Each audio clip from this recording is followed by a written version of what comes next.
गिरिराज धरण की जय, बालकृष्ण लाल की जय। गुरु मान्य महाराज ने अमृतवाणी આપણે સાંભળી। ગુરુ મહારાજે એવું કીધું કે ભગવા પહેરાવે ને તો ભરમાવું નહીં કોઈ દી, કેમ કે અત્યારે શણગારેલી દુકાનો લઈને આ બધા બેઠેલા છે। શણગારેલી દુકાનો જ હોય, જ્યાં જાવ ને ત્યાં આ જ હોય, બીજું કાંઈ નહીં। વેપાર કરવા માટે જ લોકો બેઠા છે। ભગવા પહેર્યા એટલા બધા ભગવદી હોય એવું માની ન લેવું ને કોક દીકના ક્યાંક જો લપસી ગયા તો ઊંડા ખાડામાં પડી જાવ કારણ વગરના। ભગવાને આ ભાગવત ધર્મ એટલે જ શીખવાડ્યો છે કે આ જીવને કેવી રીતના જીવવું, કેવા ગુરુને શરણે જવું। એટલે દત્તાત્રેય ભગવાને કીધું મેં 24 ગુરુ આવા ધારણ કર્યા છે। સદગુણ જેની પાસે હોય ને એની પાસે રોજના માટે જવું। પેલાને આપણે સોનું લેવા જાય ને તો એમ કે આ 22 કેરેટ છે, 24 કેરેટ છે, 18 કેરેટ છે, આને આપણે તપાસ કરાવીએ ને ખાલી ગળામાં પહેરવા માટે। તો જેની કંઠી જીવનભર ગળામાં ધારણ કરવાની હોય એની ચકાસણી કરવી જોઈએ કે નહીં? કરવી જ જોઈએ કે આ પારસમણી છે કે નથી। ખોટો હીરો જો પકડાઈ ગયો ને તો એની ખાલી કિંમતો ચૂકવા કરવાની, એમાંથી કાંઈ નીકળે નહીં, સોનું ન નીકળે એમાંથી।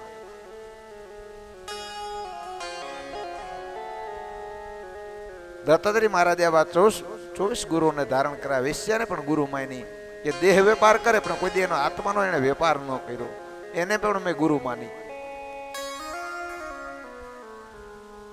ભગવાનનો સુધામ જવાનો સમય થયો એટલે ભગવાને યાદવોને ઉશૃંખલ બનાવ્યા અને ભગવાને દરિયા કિનારે પાંદની ઉત્પત્તિ કરી। તમે વેરાવળથી દ્વારકાના દરિયે જાય જાવ ને એટલે પાંદ ઉગે ત્યાં, અને પાંદ કેવી એના મૂળિયા એવા બધા તીક્ષ્ણ છે કે શરીરની ધાર હોય ને આવી આના ધારવાળા મૂળિયા થાય। યાદવોમાં ભગવાને કલશ કરાવ્યો અને આ પાંદને ઉપાડી ઉપાડી યાદવો બાંધવા લાગ્યા, એકબીજાને મારવા લાગ્યા। યદુકુળનો નાશ કરાવ્યો ભગવાને। પછી ભગવાને સ્વધામ જવાની તૈયારી કરી એટલે ઉદ્ધવજી તેની પાસે આવ્યા અને ઉદ્ધવજીને ભગવાને આ ભગવત ધર્મનું જ્ઞાન આપ્યું।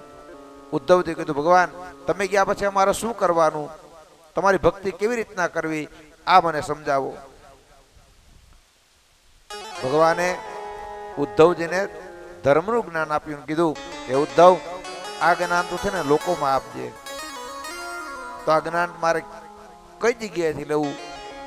એટલે ભગવાને કીધું હું જ્યારે સુધામ જઈશ ને એટલે મારું તેજ છે ને એ શ્રીમદ ભાગવતની અંદર હું પધરાવતો જઈશ। ના શ્રીમદ ભાગવતનું જ્ઞાન તું બધાને આપજે કે જેથી કરી મારી અંદર બધાની પ્રીતિ થાય। એક દિવસ ભગવાન વિશ્રામ કરતા હતા, પ્રભાસ ક્ષેત્રની અંદર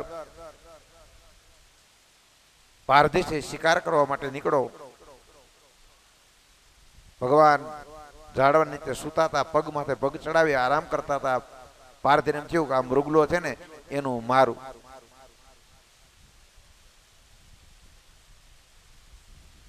મારવાનો વિચાર કરો, તીર ચડાવી અને ભગવાનના પગની અંદર એને માર્યું। ભગવાનને એકદમ વેદના થઈ। પારધીએ જઈને જોયું તો હરણની જગ્યાએ ભગવાન ત્યાં વિશ્રામ કરતા હતા અને ભગવાનના પગની અંદર બાણ લાગેલું હતું।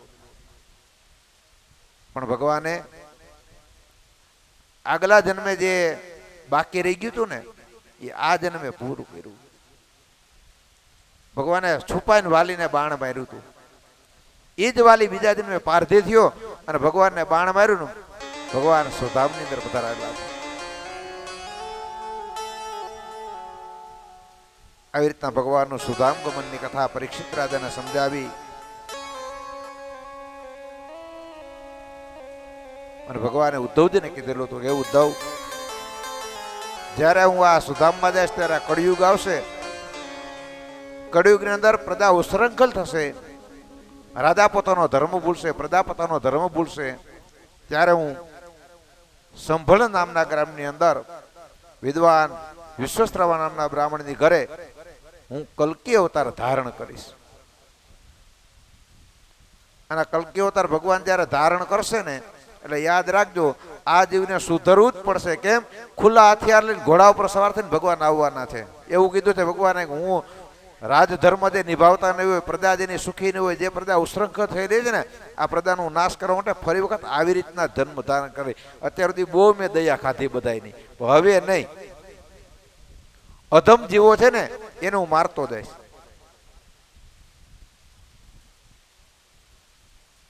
આવી રીતના સુખદેવજી મહારાજે પરીક્ષિત રાજાને ભગવાનના સ્વધામની કથા કહી. ભગવાને પોતાનું તેજ છે એ શ્રીમદ ભાગવતની અંદર પધરાયેલું છે. આ જ્ઞાન લઈ ઉદ્ધવજી છે પર્યટન કરવા માટે નીકળી ગયા.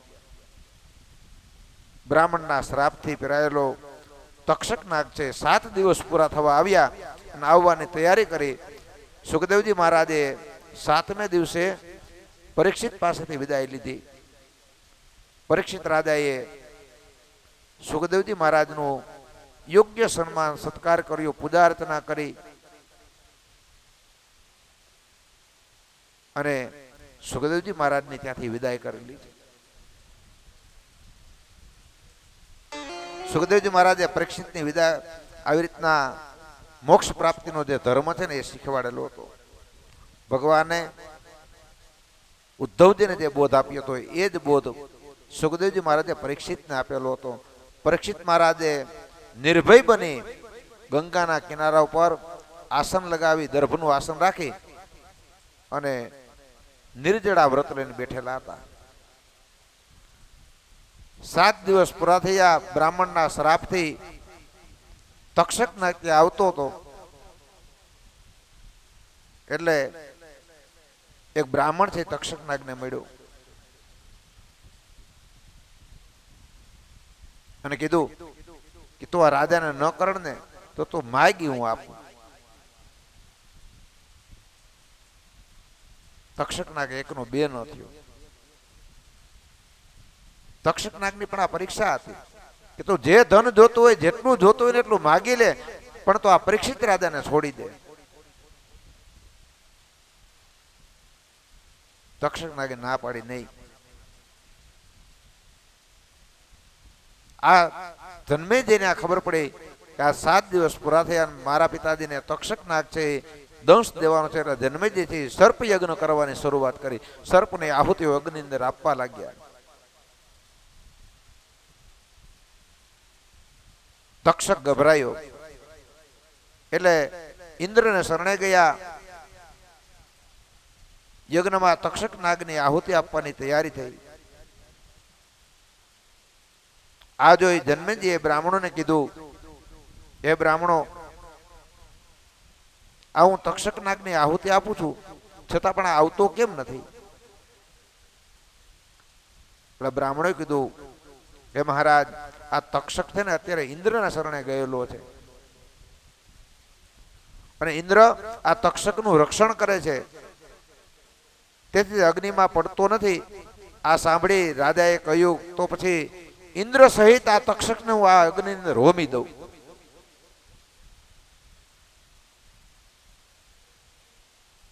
બ્રાહ્મણોએ ઇન્દ્ર સહિત તક્ષકને અગ્નિમાં હોમવા માટે મંત્રોચ્ચાર કર્યા, પણ એમાં ઇન્દ્ર સહિત પોતાના સ્થાનથી વિચલિત થયો અને વ્યાકુળ બન્યો. આકાશમાંથી વિમાન ઉતર્યું. ઇન્દ્ર અને તક્ષક નાગ છે પૃથ્વી ઉપર આવેલા છે. આ જોઈને ગુરુજી બૃહસ્પતિને ચિંતા થઈ. એટલે બૃહસ્પતિ મહારાજ છે જન્મેજયની પાસે આવ્યા અને જન્મેજયને ખૂબ સમજાવ્યા, હે રાજા, તમે મનુષ્યના ઇન્દ્ર સમાન છો. ધર્મરાજ તમારા દાદા છે અને તમે આ ઇન્દ્ર સાથે આ તક્ષકને હોમી દેશો, પણ આ ઇન્દ્ર અને તક્ષક છે અજર અમર છે, એ હોમાશે નહીં, મરશે નહીં. માટે તમારા ક્રોધને શાંત કરો. તમારા પિતાનું મૃત્યુ એ ખાલી સર્પદંશનું નિમિત્ત છે, પણ જ્યારે જેનું નિમિત્ત આવ્યું હોય ને એટલે કંઈક ને કંઈક આપણે થાય, એટેક આવ્યો, હુમલો આવી ગયો, કેન્સર થવું, આ બધું થવું એ નિમિત્ત માત્ર છે. ઈશ્વર કોઈથી નિમિત્ત બનતો નથી. ઈશ્વર કોઈના મૃત્યુનો નિમિત્ત ન બને. એ બીજાને નિમિત્ત બનાવે. એક્સિડન્ટમાં કોઈ ગુજરી ગયું, આપણે એમ કહીએ કે એક્સિડન્ટ થયું. કુદરતની કળા છે એ બધી. કાળનું ચક્ર ફરવા માંડે ને એ કોઈને મૂકે નહીં. જેનું એમાં નામ આવ્યું ને એમાં સમાયા વગરનું રહે નહીં. બૃહસ્પતિ એવી રીતના જન્મેજયને સમજાવ્યા એટલે બૃહસ્પતિએ સમજાવવાથી જન્મેજયે સર્પયજ્ઞને બંધ કર્યો.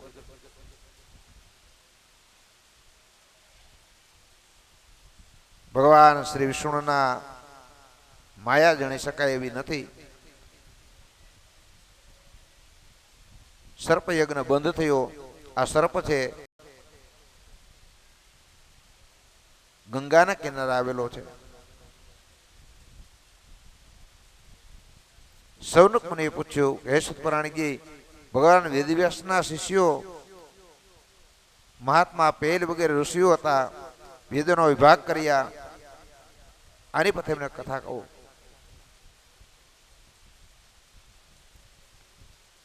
સુતજી મહારાજે વ્યાસજીએ જે વેદના વિભાગ કર્યા શિષ્યોને આપ્યા એની બધી કથા કઈ સંભળાવી.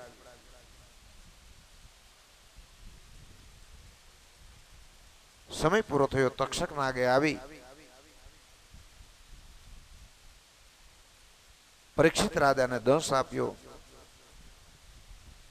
તક્ષક નાગને કરડવાથી પરીક્ષિત છે ત્યાં મૃત્યુ પામ્યા અને ભગવત ચરણને પામેલા હતા. કેમ કે સુખદેવજી મહારાજ જેવા જેને ગુરુ મળી જાય એને પછી અભય થઈ જાય. એને કોઈ જાતની બીક ન હોય. મૃત્યુનો પણ ડર પરીક્ષિતને પછી રહ્યો નથી. ભલે મૃત્યુ આવે, ભલે મારું મરણ થાય.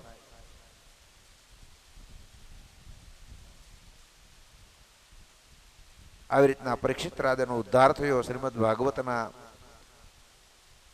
11 સ્કંદની કથા અહીંયા પૂર્ણ કરી. 12મા સ્કંદની અંદર ઊંડીની વાતો કહેલી છે.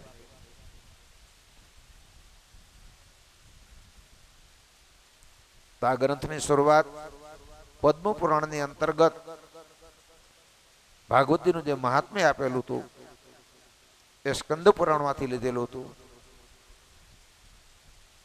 સ્કંદ પુરાણની અંદર પણ વૈષ્ણવ ખંડની અંદરથી 6 અધ્યાયો લઈ અને ભાગવતીનું મહાત્મ્ય વર્ણવેલું છે.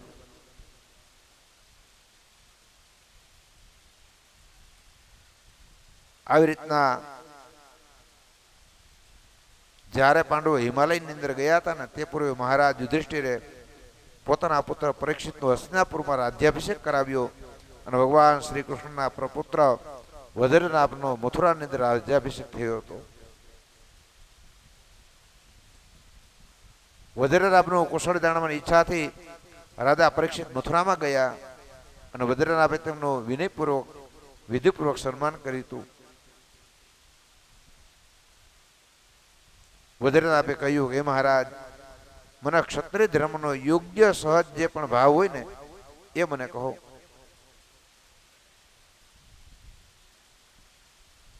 આ મથુરા મંડળમાં જેના ઉપરાજ્ય હતું આ રાજાઓની સાથે કેવી રીતના વર્તવું, કેવી રીતના રહેવું, આનો મને ઉપદેશ કરો.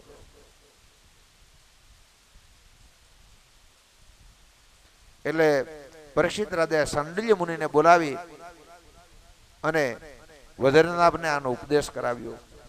એની ચિંતા તે દૂર કરાવી.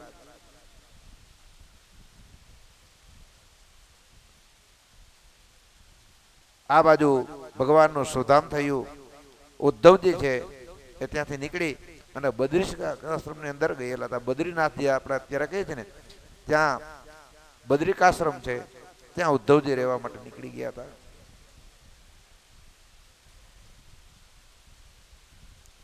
ઉદ્ધવજી ઘણો ખેદ પામ્યા. કૃષ્ણનું કીર્તન કરતા કરતા ઉત્તર દિશાની અંદર ચાલવા લાગ્યા હતા.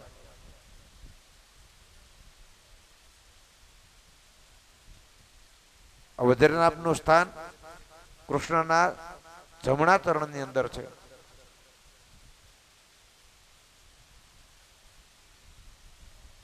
ભગવાનના સ્વરૂપનું જ્ઞાન જેને હોય એ જીવાત્મા કોઈ દિવસ દુઃખી ન થાય. ભલે મૃત્યુ સામે આવ્યું તો મૃત્યુને પણ મંગલ કરવાનો ઉપાય તે શોધતો હોય. પરીક્ષિત રાજા એ ઉપાય શોધ્યો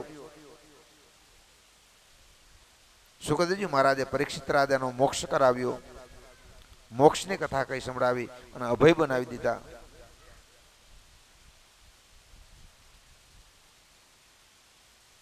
આપણા ભારત દેશની અંદર જન્મ લેવો ને એ જ ભાગ્યશાળી જીવ છે કે ભારતની અંદર જન્મ ધારણ કરે. આ જીવને જ ભાગ્યશાળી કીધો છે.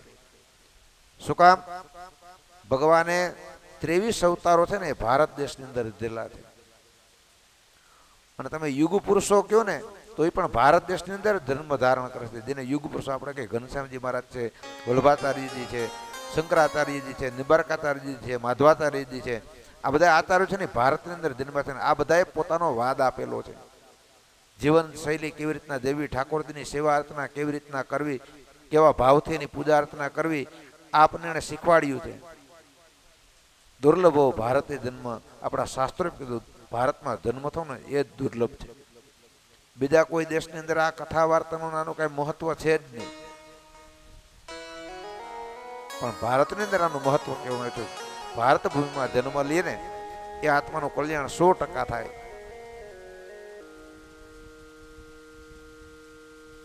ભારતને પુણ્ય ભૂમિ કીધી છે. બીજી બધી ભૂમિ છે ને ભોગ ભૂમિઓ છે. કેમ? તો આ બધા પુણ્ય અવતારો છે ને એ ભારત ભૂમિની અંદર થયેલા છે.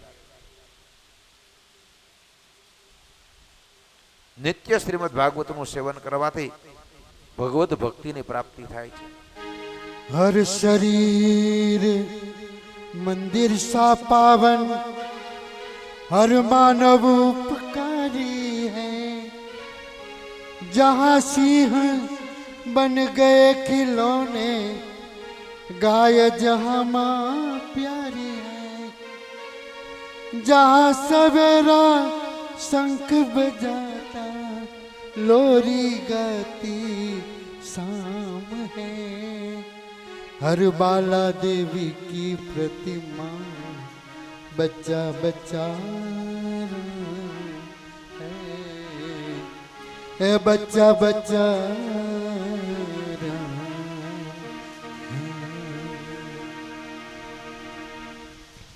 ઉદ્ધવજી મહારાજે આવી રીતના ભગવત ધર્મ જાણી અને પૃથ્વી પર ફરવા લાગ્યા. પહેલા મહર્ષિ સંકેન પાસેથી શ્રીમદ ભાગવત તેને સાંભળાવ્યું.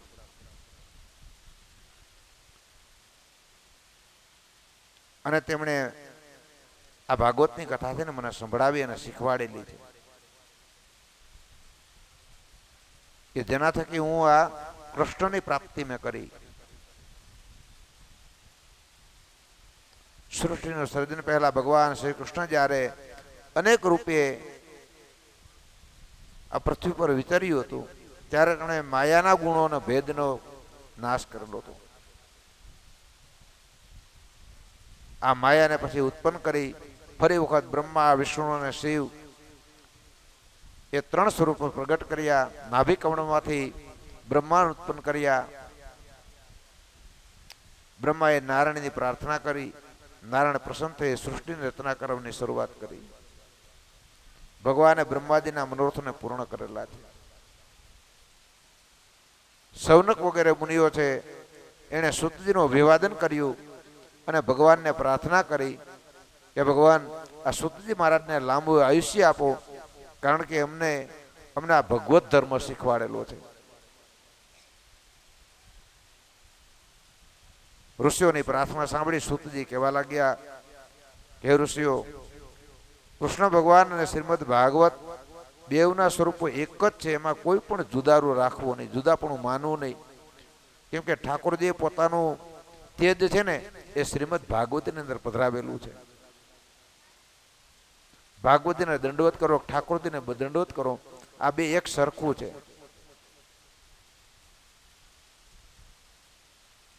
આવી રીતના સૂતજી મહારાજે ઋષિઓને ભાગવતજી અને ઠાકોરજીની મહિમા કહી. પણ ટૂંકી બુદ્ધિના, છીછરી બુદ્ધિના જે વ્યક્તિ હોય ને એને આ ભગવતની પ્રાપ્તિ થતી નથી. આવી રીતના સૂતજી મહારાજે ભાગવતજીનો મહિમા કઈ સંભળાવ્યો. શ્રીમદ ભાગવતનું પારાયણ એક ચિત્તથી જો સાંભળીએ, સત્સંગને એક ચિત્તથી સાંભળીએ અને કથામાં આપણે બેસીએ, જો કથામાં આપણે અંદર બેસે તો ભગવતની પ્રાપ્તિ થયા વગરની રહીએ નહીં. ગુરુ મહારાજે કીધું ને ઘણી કથાઓ થાય, સત્સંગો થાય, પણ એ આપણામાં બેસવું જરૂરી છે. પણ આપણે ખાલી એમ કે તાલી પાડીને રામ નામ બોલજો, એમ તાળી પાડીને ખાલી રામ નામ બોલાવ નથી, રામને અંદર ઉતારવાનો કીધું. જો આ રામ છે હૃદયમાં વસતો થઈ જાય ને રમતો થઈ જાય ને તો આ જીવનો ઉદ્ધાર, પરીક્ષિતનો જેવો ઉદ્ધાર થયો ને એવો પણ આ જીવનો ઉદ્ધાર થઈ શકે. પણ રામ હૃદયે બેસવો ને રમવો જરૂરી છે. એના માટે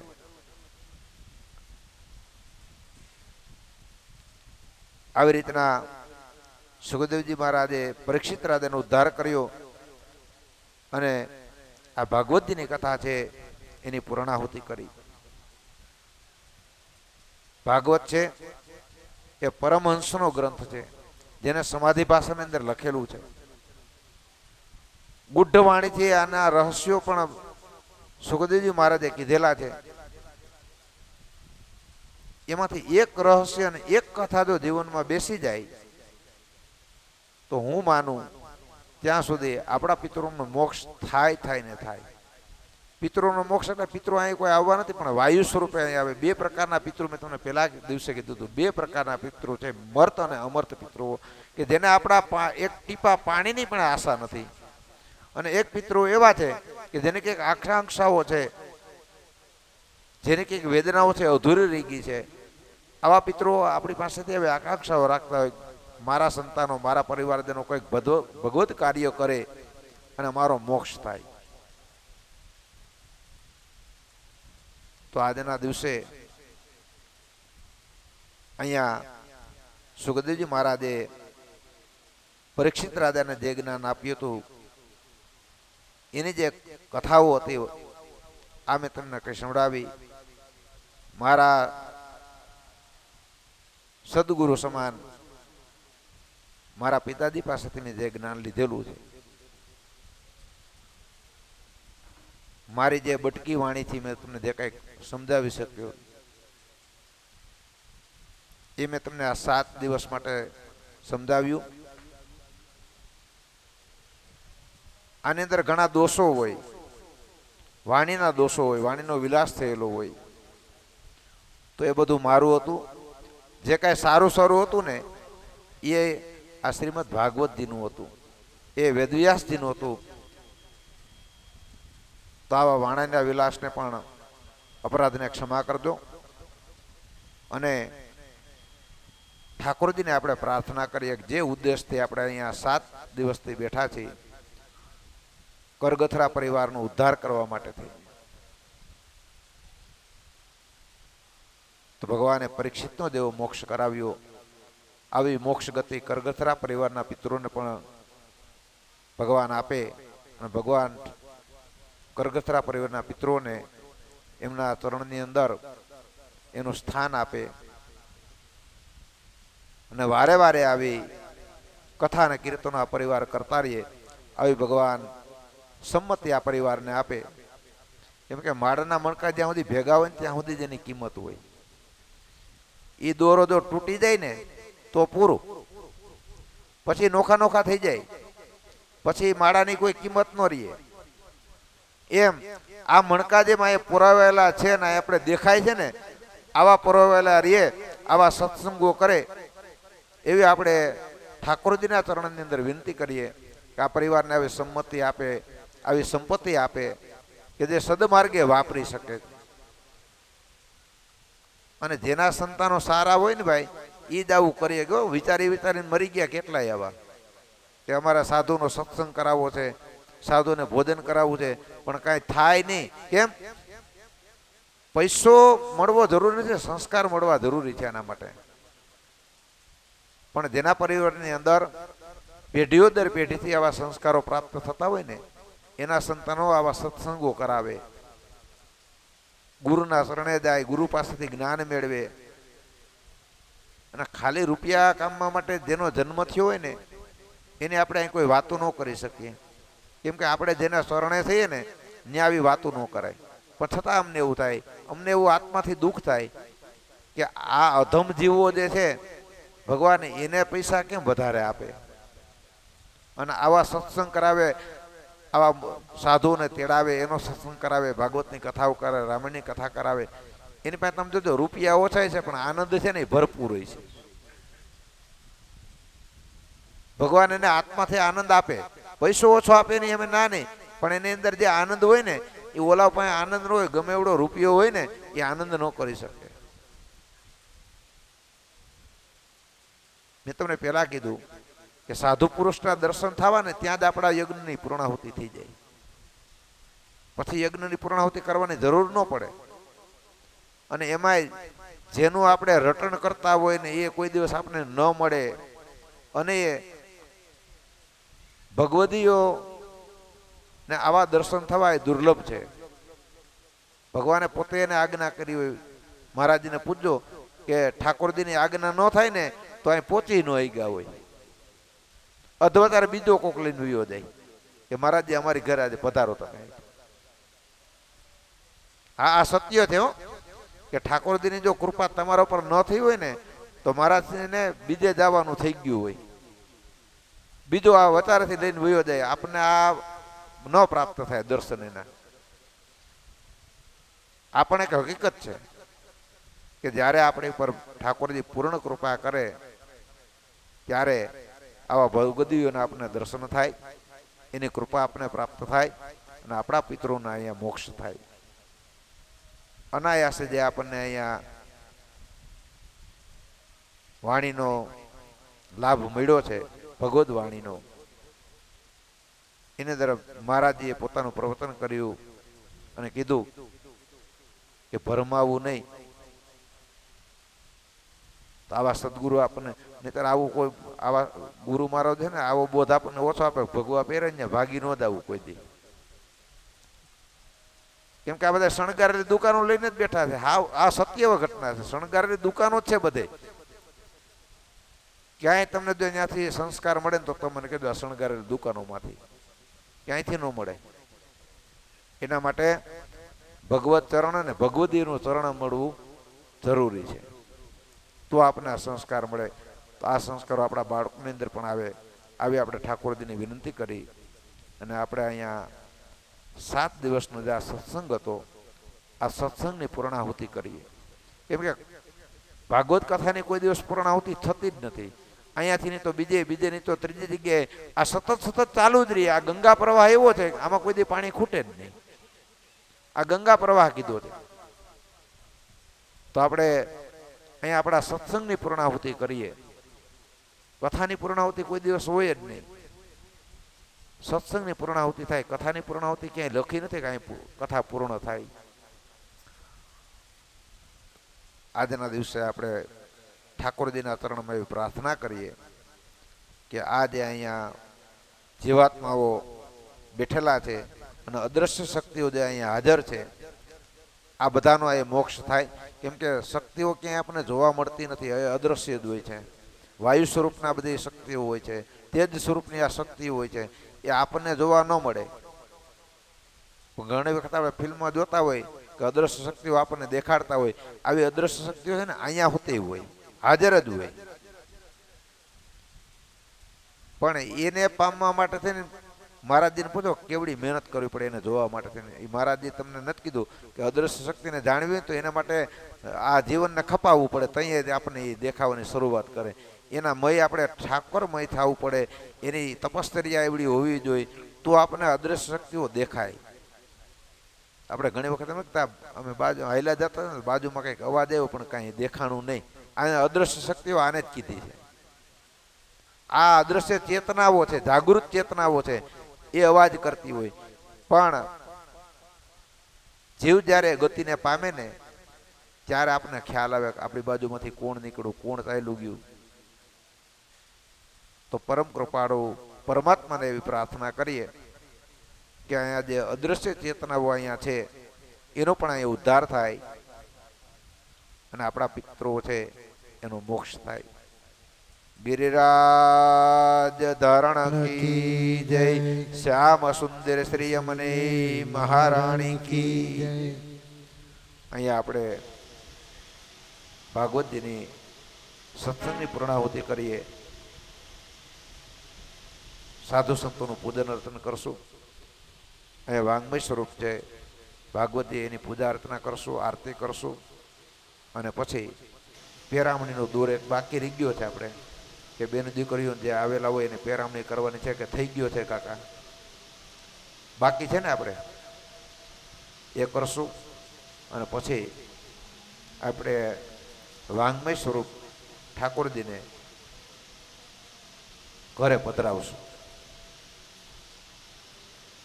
શ્રી કૃષ્ણ ગોવિંદ હરે મુરારી હે નાથ નારાયણ વાસુદેવ. શ્રી કૃષ્ણ ગોવિંદ હરે મુરારે હે નાથ નારાયણ વાસુદેવ. શ્રી કૃષ્ણ ગોવિંદ હરે મુરારી હે નાથ નારાયણ વાસુદેવ. શ્રી કૃષ્ણ ગોવિંદ હરે મુરારે હે નાથ નારાયણ વાસુદેવ. હે નાથ નારાયણ વાસુદેવ. હે નાથ નારાયણ વાસુદેવ. હે નાથ નારાયણ વાસુદેવ. હે નાથ નારાયણ વાસુદેવ. શ્રી કૃષ્ણ ગોવિંદ હરે મુરારે હે નાથ નારાયણ વાસુદેવ.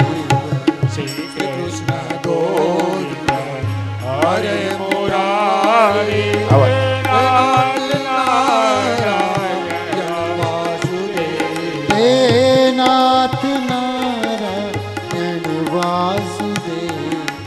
હે નાથ નારાયણ વાસુદેવ.